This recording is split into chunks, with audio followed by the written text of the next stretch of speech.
اگلا اگر ہم دیکھیں اب، جس کو ہم نیا عہد نامہ کر کہتے ہیں، مسیح یسوع نے جب خدا نے دیکھا کہ انسان جو ہے وہ موت میں گرتا چلا جا رہا ہے، اور خدا نے اپنے فضل سے مسیح یسوع کے وسیلہ سے اپنا ہمیں نجات دی، تو اس ایک مسیح یسوع نے بھی ایک ہمیں حکم دیا، عدن سے باہر ہمیں ایک حکم دیا ہے کہ ہم اس پر عمل کریں۔ اب ہم غور کرنے والی بات یہ ہے کہ ایک حکم خدا نے آدم کو دیا اور وہ پورا جب نہ اتر سکا تو خدا نے اس کو عدن سے باہر نکال دیا۔ عدن سے باہر خدا ہمارے پاس خود چل کے آیا ہے اپنے بیٹے کے ذریعہ سے، اور یہاں پر پھر اس نے ہمیں ایک حکم دیا ہے، اور وہ حکم کیا ہے کہ ہم اس کے بیٹے پر ایمان لائیں، جس کو اس نے بھیجا ہے اس پر ایمان لائیں۔ یہ حکم اگر ہم یوحنا کا پہلا خط اس کے میں اگر دیکھیں، یوحنا کا پہلا خط میں میرے ساتھ نکالیں، اس کا 3 باب، اور لکھا ہے اس کی 23 آیت میں لکھا ہے، اور اس کا حکم یہ ہے کہ ہم اس کے بیٹے یسوع مسیح کے نام پر ایمان لائیں، اور جیسا اس نے حکم دیا اس کے موافق آپس میں محبت رکھیں۔ اب صرف یہی حکم ہے جو ہمیں نجات دے سکتا ہے۔ اس چیز کا ذکر جو ہے وہ ہمیں اب شریعت میں جس کو ہم شریعت بولتے ہیں، جو موسیٰ کو دی گئی، ان میں ان چیزوں کا کہہ لو کہ نہیں بتایا گیا کہ اگر ہم ان پر عمل نہیں کریں گے تو ہم خدا کے پاس نہیں جا سکتے۔ لیکن اس حکم کے ساتھ یہ وعدہ ہے کہ اگر ہم اس کے بھیجے ہوئے پر ایمان نہ لائیں تو ہمیں ہمیشہ کی زندگی نہیں مل سکتی، ہم موت کے ساتھ ہمارا بندھن جو ہے وہ قائم رہے گا۔ اس بات پر عمل کرنا صرف ایک قانون جو ہے، ایک حکم، ایک ہدایت جو ہے، قانون یا حکم نہیں کہنا چاہیے، یہ ہدایت ہے کہ اگر ہم نے روحانی زندگی، ہمیشہ کی زندگی پانی ہے تو ہمیں اس حکم پر عمل کرنا پڑے گا تاکہ ہم واپس عدن میں جا سکیں۔ عدن میں واپس نکلے ہوئے جب آدم نے گناہ کیا اور عدن سے ٹھکرا دیا گیا، تو اس ایک حکم پر عمل کرنے سے ہم دوبارہ عدن میں داخل ہو سکتے ہیں۔ وہ میں آپ کو بتاتا ہوں کہ کیسے خدا نے اس کلام مقدس میں ہمیں یہ بتایا ہے کہ یہ حکم جو ہے، جب ہم یوحنا کی انجیل 3 باب اور اس کی 16 آیت میں دیکھیں کہ لکھا ہے کہ خدا نے دنیا سے ایسی محبت کی کہ اس نے اپنا اکلوتا بیٹا بخش دیا تاکہ جو کوئی اس پر ایمان لائے ہلاک نہ ہو بلکہ ہمیشہ کی زندگی پائے۔ آگے چل کے وہ کہتا ہے کہ جو ہلاک جو ہوں گے وہ اس لیے ہوں گے کہ انہوں نے خدا کے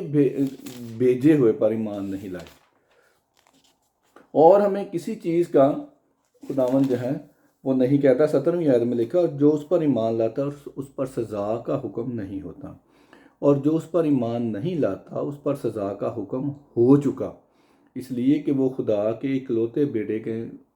نام پر ایمان نہیں لایا۔ اور سزا کے حکم کا سبب یہ ہے کہ نور دنیا میں آیا ہے اور آدمی نے طریقی کو نور سے زیادہ پسند کیا۔ اب یہاں پر خدا سختی سے یہ حکم دے رہا ہے کہ اگر اس کے بھیجے ہوئے پر، اس کے بیٹے پر ایمان نہیں لائے گا جو کوئی بھی، اس کو ہمیشہ کی زندگی نہیں ملے گی، وہ موت، ابدی موت پائے گا۔ ٹھیک ہے، تو اب شریعت جو 611 حکم دیے گئے تھے اس کے بارے میں لکھا ہے کہ جب اگر تم نہیں کرو گے تو پراسپیرٹی اس ملک میں تم نہیں پاؤ گے۔ لیکن اب ہمیں غور کرنے والی بات یہ ہے کہ اگر ہم آج بنی اسرائیل کو دیکھیں تو ایک ایک وعدہ، ایک ایک چیز جو ہے، جو اس کا کانسیکوینسز خدا نے لکھے تھے کہ اگر تم ان حکموں پر عمل نہیں کرو گے تو میں تمہیں اس ملک سے تتر بتر کر دوں گا، ساری دنیا میں بکھیر دوں گا، تمہیں جو سزائیں وہاں پر لکھی تھیں خدا نے جو اس کے بارے میں کہ اگر تم نہیں عمل کرو گے اور معبودوں کے آگے جھکو گے تو میں تم کو یہ سزائیں دوں گا، اور آخر میں تمہیں اکٹھا کروں گا اور دوبارہ سے بحال کروں گا جب تم میری طرف رجوع لاؤ گے۔ تو اگر ہم آج بنی اسرائیل کی طرف دیکھیں تو ایک وہ ہمیں کلام کی سچائیاں زندہ نظر آ رہی ہیں۔ اگر آپ آج آپ بنی اسرائیل کو دیکھیں اور کلام مقدس کو دیکھیں تو آپ کو ہو بہو ایک ایک لفظ پورا ہوتا ہوا نظر آ رہا ہے، زندہ زندہ، خیالوں میں نہیں، باتوں میں نہیں، ایکچول میں آپ کو لٹرلی ہوتا نظر آ رہا ہے۔ اور اس چیز کو پولس اور رسول عبرانیوں کے خط میں 2 باب اس کی پہلی 3 آیت میں دیکھیں تو اس بات کا ذکر کرتا ہے، لکھا ہے اس لیے جو باتیں ہم نے سنی ان پر اور بھی دل لگا کر غور کرنا چاہیے تاکہ بہہ کر ان سے دور نہ چلے جائیں، کیونکہ جو کلام فرشتوں کی معرفت فرمایا گیا تھا جب وہ قائم رہا اور ہر قصور اور نافرمانی کا ٹھیک ٹھیک بدلہ ملا، جو شریعت کی کتاب باتیں جو خدا نے کہیں تھی کہ کیا کیا کیسے کیسے، ان کے بارے میں کہتا ہے کہ جب ہر جو چیز خدا نے فرمائی تھی وہ پوری ہوئی اور ان کا ویسے ویسے ہی بدلہ ملا، جس کا بیان پہلے خداوند کے وسیلہ سے ہوا اور سننے والوں سے ہمیں پایا ثبوت کو پہنچا، اور ساتھ ہی اگر تیسری آیت میں لکھا تو اتنی بڑی نجات سے غافل رہ کر ہم کیوں کر بچ سکتے ہیں، جس کا بیان پہلے خداوند کے وسیلہ سے ہوا۔ کہتا ہے کہ جب ان چیزوں کا جو فرشتوں کی معرفت، نبیوں کی معرفت میں پیغام آیا تھا وہ پورا ہوا، ایک ایک بات جو ہے، جیسے کہ یسوع مسیح نے متی کی انجیل میں فرمایا کہ شریعت کا ٹل جانا ناممکن ہے، ہر ایک بات جو ہے، ایک ایک نقطہ جو ہے اس کا پورا ہونا ضرور ہے۔ تو یہاں پر پولس رسول فرماتا ہے کہ جب وہ باتیں جو فرشتوں کی معرفت، نبیوں کی معرفت خدا نے فرمائی وہ پوری ہوئیں، تو جو خداوند یسوع نے خود جو کائنات کا مالک ہے، جو کچھ اس نے فرمایا اس سے ہم اگر غافل رہیں گے تو ہم بچ نہیں سکتے۔ اسی چیز کو اگر ہم عبرانیوں کی خط میں ہی 12 باب اور اس کی 25 آیت میں دیکھیں تو یہاں پر بھی وہ سیم چیز کہتا ہے، خبردار اس کہنے والے کا انکار نہ کرنا، کیونکہ جب وہ لوگ زمین پر ہدایت کرنے والے کا انکار کر کے نہ بچ سکے تو ہم آسمان پر کے ہدایت کرنے والے سے منہ موڑ کر کیوں کر بچ سکیں گے۔ یہ عبرانیوں کا خط 12 باب اور اس کی 25 آیتیں۔ تو یہاں پر پولس رسول یہی فرماتے ہیں کہ جب وہ کلام جو ہدایات جو موسیٰ کی معرفت دی گئی تھی، جو نبیوں کی معرفت دی گئی تھی، جو فرشتوں نے آ کے وہ پوری ہوئی، ایک ایک نافرمانی کا ٹھیک ٹھیک بدلہ ملا، تو جب خداوند نے خود ہمیں فرمایا اس سے اگر ہم اگنور کریں گے، اس کو ہم اگر نہیں مانیں گے تو پھر ہمارے پاس اس کے آگے موت ہی موت ہے، کیونکہ عدن سے انسان پہلے ہی نکلا ہوا ہے، زندگی کے درخت سے اب دور ہے۔ اب زندگی کا درخت جو ہے، جو خدا نے عدن میں لگایا تھا، جو خدا نے آدم کو باہر نکالا اس نافرمانی کے سبب سے، تو خدا نے کہا کہ ایسا نہ ہو کہ انسان جو ہے اب ہاتھ بڑھا کر زندگی کے درخت میں سے کھا لے، تو وہاں پر خدا نے اس کے اب گرد پہرا لگا دیا، اور اب پہرا لگا کے خدا نے آدم کو عدن سے باہر کر دیا، اور اب ہم عدن سے باہر ہیں۔ عدن سے باہر اب خداوند خود ہمارے پاس آیا ہے، اور اس نے ہمیں ایک سمپل فارمولا دیا ہے کہ ہم اس کے بیٹے پر ایمان لائیں، اور اگر ہم اس پر ایمان لائیں گے تو ہمیں ہمیشہ کی زندگی پائیں گے۔ اور اس کے ساتھ ہمیں مکاشفہ کی کتاب میں اگر ہم آخری باب میں دیکھیں تو لکھا ہے، آخری باب 22ویں باب اس کی 14ویں آیت میں لکھا ہے، مبارک ہیں وہ جو اپنے جامے دھوتے ہیں کیونکہ زندگی کے درخت کے پاس آنے کا اختیار پائیں گے۔ یہاں پر خداوند نے خود کہا ہے کہ اگر ہم اس کے بیٹے پر ایمان لائیں گے، اس کے خون سے اپنے جامے دھوئیں گے، تو اسی زندگی کے درخت کے پاس آنے کا اختیار پائیں گے، اور اس زندگی کا درخت جو ہے وہ خود چل کر ہمارے پاس آیا ہے، کیونکہ یوحنا کی انجیل میں خداوند یسوع نے خود فرمایا کہ میرا گوشت کھانے کی چیز ہے، جو میرا گوشت نہیں کھاتا، میرا خون نہیں پیتا، اس میں زندگی نہیں۔ تو وہ زندگی کا درخت خود چل کر ہمارے پاس آیا ہے، اب ہمیں اس پر ایمان لانے کی ضرورت ہے، اور اگر ہم سمپلی اس پر ایمان لائیں گے تو ہمیشہ کی زندگی پائیں گے۔ خداوند ہم سب کو کلام مقدس کے پڑھنے اور اس کے بیٹے یسوع مسیح پر ایمان لانے کی طاقت